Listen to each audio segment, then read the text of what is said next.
Hindi mapatahan ang 6 na taong gulang na si Ezia sa Cebu. Namatayan kasi siya ng alaga kasunod ng lindol nung Martes. Natagpuan niyang wala ng buhay ang alagang hamster na si Jelly Bean nang balikan ang kanilang bahay kinaumagahan. Nitong Mayo lang daw binili ng kanyang mga magulang si Jelly Bean. Sila mag-anak naman ay nasa mabuting kalagayan. Pero natutulog pa rin sila sa labas dahil hindi pa rin daw ligtas na manatili sa loob ng kanilang bahay. Bistado na sa illegal umanong pagbebenta ng armas at bala, nahulihan pa na mahigit 400,000 pisong halaga ng hinihinalang shabu ang suspect na target ng CIDG sa Pampanga. Nakatutok si John Consulta, exclusive. Bit-bit ang search warrant. Pinasok ng mga tauhan ng CIDG ang bahay na ito sa Angeles, Pampanga. You lead the team. Ang target, sangkot sa umano'y pagbibenta ng mga baril sa mga personalidad na sangkot umano sa mga krimen. Sa tambak na gamit na ito ng suspect, nakita ang iba't ibang armas at mga bala na ibinibenta niya umano sa kanyang mga kliyente.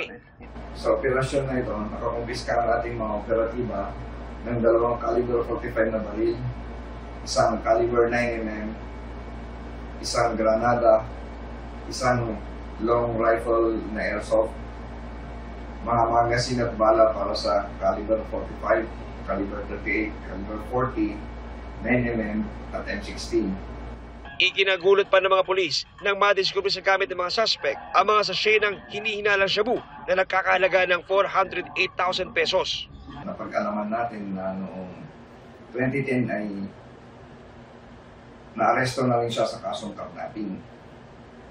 Saka noong 2020, siya rin ay naging subject ng search warrant sa parehas na kaso. Ito yung RA 10591 o yung Comprehensive Firearms and Ammunition Regulation Act. At noong March 2023, siya muli ay naaresto sa kasong kidnapping. Sinusubukan pa namin makuha ang panig ng suspect na nakakulong ngayon sa CIDG Region 3. Isasalang sa ballistic examination ang mga nakumpiskang baril para matukoy kung nagamit ito sa mga shooting incident. Para sa GMA Integrated News, John Consulta, nakatutok, 24 oras. Bakas pa rin sa ilang lugar sa norte ang idinulot na pinsala ng Bagyong Paulo na nakalabas na sa Philippine Area of Responsibility. Nakatutok si Sandra Aguinaldo.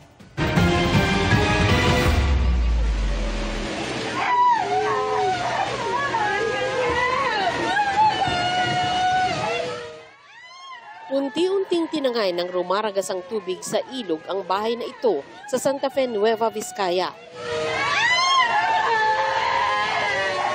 Dinig ang pagtangis ng mga residenteng nakalikas na bago pa umapaw ang ilog. Binaha naman ang tulay na yan sa bayan ng Bayumbong nang umapaw ang Cagayan River dahil sa lakas ng ulan. Sa Kasiguran, Aurora, lubog pa rin sa baha ang halos 20 bahay matapos manalasa ang Bagyong Paulo. Abot tuhod ang tubig sa ilang bahay. Hindi naman maaninag ang kalsada na tila binura ng tubig baha. Nagmistulang waterfalls naman ang baha sa pangunahing kalsada sa La Trinidad, Benguet. Sa Isabela, umapaw ang Pinakanawan River dahil sa pagpapakawala ng tubig ng Magat Dam.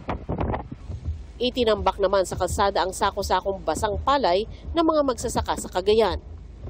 Halos padapain naman ng lakas ng hangin ang mga puno sa Lawag City, Ilocos Norte.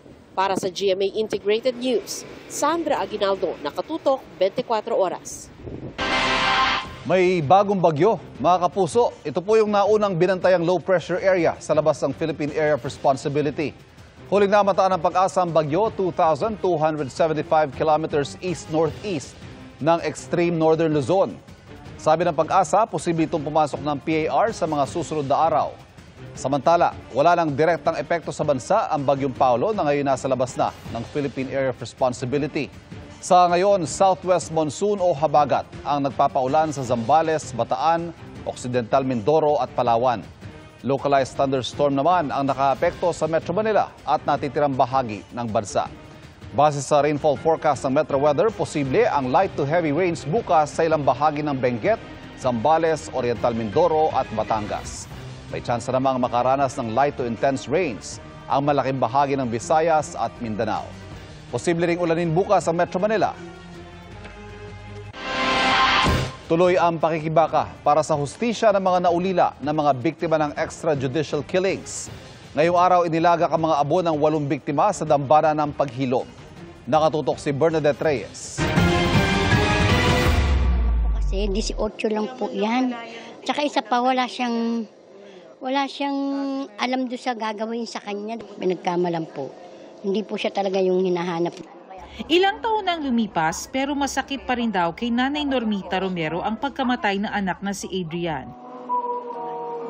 Inilagak sa dambana ng paghilom sa Laloma Cemetery sa Caloocan ang abo ni Adrian at ng 7 iba pang biktima umano ng extrajudicial killings. Natutuwa po ako dahil kahit paano po naanohan na po ng sarili niya pong libingan ng anak ko po. Hindi na po ako nangangamba.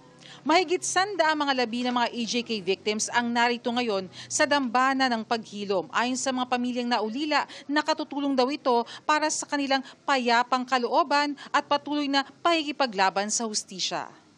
Ibinalik natin sa urn at ngayon ay nilagay na sa mas permanenteng himlayan. Hindi na babagabag sa mga nanay kung saan at hanggang kailan ang pagkahimlay nila. Ngayon na nakaranas tayo ng hilom sa ating mga puso, baka naman pwedeng umabante tayo, umangat tayo at makiisa sa paghilom naman ng bansang sugatan. Para naman sa buhay ang People Power Campaign Network, malayo pa ang inaasam na hustisya para sa mga pamilya. Patuloy raw ang kanilang pagbabantay sa 3 counts ng murder na inihain ng prosecution sa International Criminal Court laban kay dating Pangulong Duterte. Sa ICC po siguro medyo nakababahala na natuloy po yung pag-delay sa confirmation of charges hearings kay President Duterte. At least lumalapit pa rin tayo kahit paano dun sa hustisya. Pero sana matuloy na po ng yung pagdinig sa ICC. Para sa GMA Integrated News, Bernadette Reyes, nakatutok 24 oras.